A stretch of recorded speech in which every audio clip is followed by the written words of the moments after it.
তো কেমন আছো তোমরা? আল্লাহর রহমত জানি তোমরা সবাই অনেক অনেক ভালো আছো। কিন্তু কিন্তু কিন্তু আমি একদমই ভালো নেই। কারণ ভাই ভালো থাকার কোনো কারণই তাই নেই।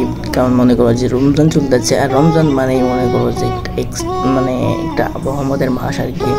তো এই মাসে যা মনে করো যে হইতেছে, যেটা তো তোমরা মনে করো ধারণাও করতে পারবো না।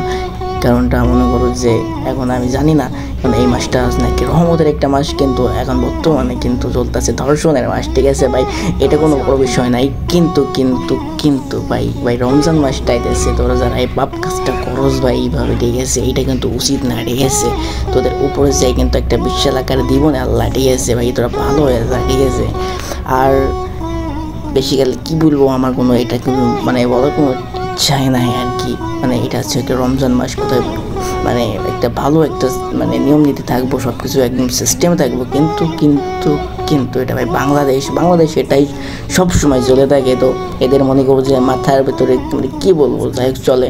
তো এটা নিয়ে বেশি বলার দরকার নাই আমার। ঠিক আছে, আমি কিছু বলতেও চাই না। তো সবাইকে রমজান মোবারক। ঠিক আছে, রমজানে সবাই রোজা থাকো, আর আশা করি সবার ঈদটা ভালো যাবে। তো ধন্যবাদ, আজকে এই পর্যন্ত।